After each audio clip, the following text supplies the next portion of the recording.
नमस्कार दोस्तों, आप लोगों का नोटबुक आईएएस में स्वागत है। जैसा कि पहले ही बतलाया जा चुका है कि हमारे यहाँ भारतीय अर्थव्यवस्था और अन्य सब्जेक्टों का इस समय क्रैश कोर्स प्रारंभ हो गया है। उसी संदर्भ में मैं यश कुमार आप लोगों को भारतीय अर्थव्यवस्था पढ़ा रहा हूँ और आज मेरा प्लानिंग कमीशन का तीसरा टॉपिक है और उस तीसरे के टॉपिक के अंतर्गत मैं आप लोगों के सामने नीति आयोग पर चर्चा करूंगा कि नीति आयोग की घोषणा कब होती है, स्थापना कब होता है और इसकी क्या उद्देश्य है और इसमें प्रथम और वर्तमान समय में कौन कौन मुख्य पदों पर आसीन हैं लोग। आइए हम लोग चर्चा करते हैं।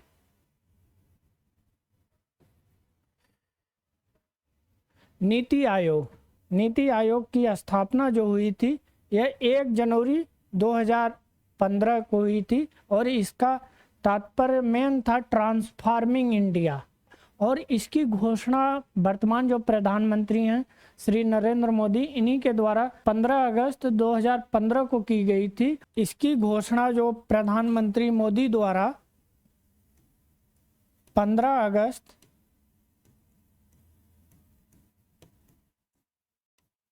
2014 को किया गया था और इसकी स्थापना जो था वह 1 जनवरी 2015 को किया गया था। और इसकी स्थापना के पीछे आप जानते ही हैं, प्रधानमंत्री मोदी जी पहले जो थे वह गुजरात के मुख्यमंत्री थे और कई बार दिल्ली में योजना आयोग की बैठक होती है तो उसमें जो विपक्ष राज्य होते हैं यानी जो सरकार रहती है उस समय, उनके कई प्रकार के आरोप लगते हैं कि जो योजना आयोग है यह पार्शियलिटी बरत रही है, जो केंद्र में जो सरकारें हैं उनके जो कि अलग विपक्षी जो सरकारें हैं उनके प्रति। तो इसीलिए 2014 में इसकी घोषणा होती है और 1 जनवरी 2015 को इसका स्थापना किया जाता है और इसके प्रति एकदम पूरी निष्ठा के साथ उनका यही कहना था प्रधानमंत्री जी का कि भारत में सहकारी संघवाद को बढ़ावा दिया जाए और राज्यों के बीच कंपटीशन हो, और राज्यों के बीच जब कंपटीशन होगा तो राज्य खुद ब खुद विकास के पथ पर आगे बढ़ने लगेंगे और क्षेत्रीय असमानता दूर हो जाएगी। तो आइए नीति आयोग के मुख्य उद्देश्य के बारे में हम लोग चर्चा कर लेते हैं। नीति आयोग का जो मुख्य उद्देश्य था वह राज्यों की सक्रिय भागीदारी को सुनिश्चित करना।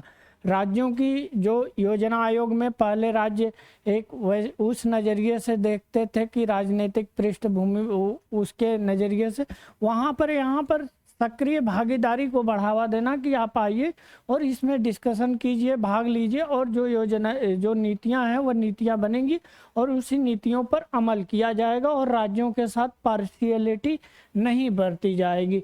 दूसरा था सहकारी संघवाद को बढ़ावा देना था।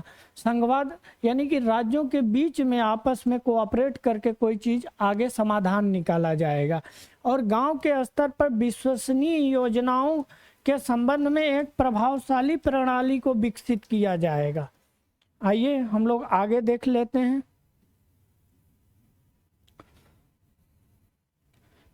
इसका जो चौथा था वह समाज के उन वर्गों के संबंध में विशेष ध्यान देना था जो आर्थिक विकास के पर्याय से लाभान्वित नहीं हुए हैं, यानी वे समाज के वे वर्ग जो अभी तक आर्थिक विकास के जो उनके लिए योजनाएं चली थी उससे लाभान्वित नहीं हुए हैं, उन पर यह विशेष ध्यान करने के लिए एक विशेष उद्देश्य बनाया गया था और दीर्घकालीन नीति स्ट्रेटजी कार्यक्रम के प्रारूप को तैयार करना था।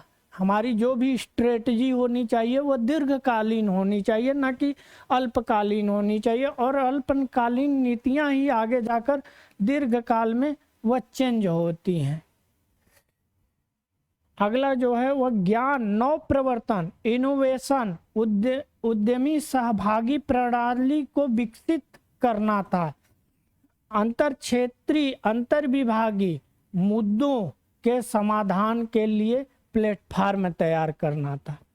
और यह नीति आयोग जो है यह भी योजना आयोग की तरह एक मंत्रिमंडलीय समिति द्वारा निर्णय लेकर इसकी स्थापना की जाती है। आइए हम लोग आगे देख लेते हैं।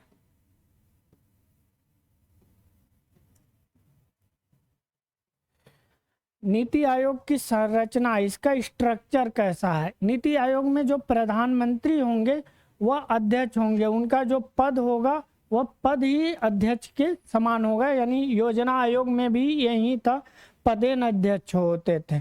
और नीति आयोग के जो उपाध्यक्ष हैं की नियुक्ति होगी यह प्रधानमंत्री के द्वारा की जाएगी, और प्रधानमंत्री जो होंगे,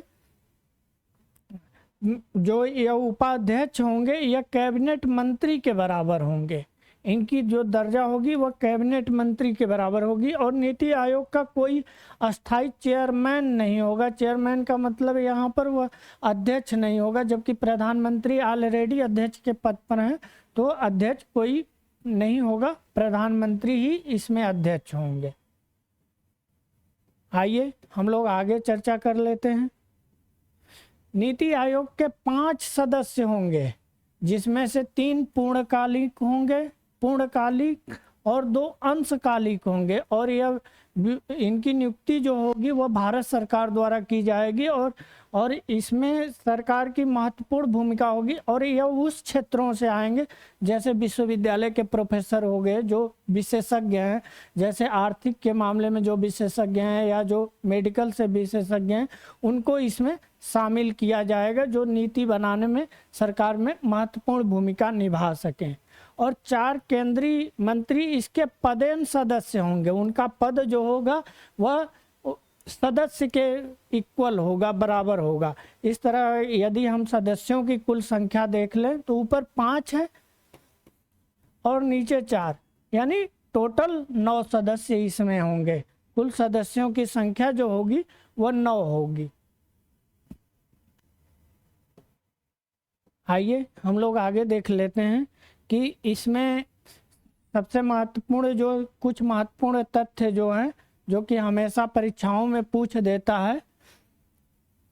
प्रथम एवं वर्तमान अध्यक्ष, आप जानते हैं जैसा कि 1 जनवरी 2015 को इसकी स्थापना हुई थी, उस समय भी प्रधानमंत्री नरेंद्र मोदी ही प्रधानमंत्री थे, तो वर्तमान समय में भी वह प्रधानमंत्री ही हैं, अध्यक्ष होंगे। इसलिए प्रथम और वर्तमान दोनों ही हमारे प्रधानमंत्री मोदी ही होंगे। और अगर उपाध्यक्ष देख लें तो ये प्रथम जो थे उस समय वह अरविंद पनगड़िया थे, और यह परीक्षा में कई बार पूछ दिया है। और वर्तमान समय में जो अध्यक्ष हैं वह डॉक्टर सुमन के बेरी हैं, यह वर्तमान समय में नीति आयोग की उपाध्यक्ष हैं। अगर हम प्रथम CEO की बात करें, मुख्य कार्यकारी अधिकारी, तो प्रथम जो थे वह अमिताभ कांत थे, जबकि वर्तमान समय में आपके BVR सुब्रमण्यम हैं, यह वर्तमान समय में अध्यक्ष हैं। आइए हम लोग अपने नोटबुक संस्थान के बारे में बात कर लेते हैं।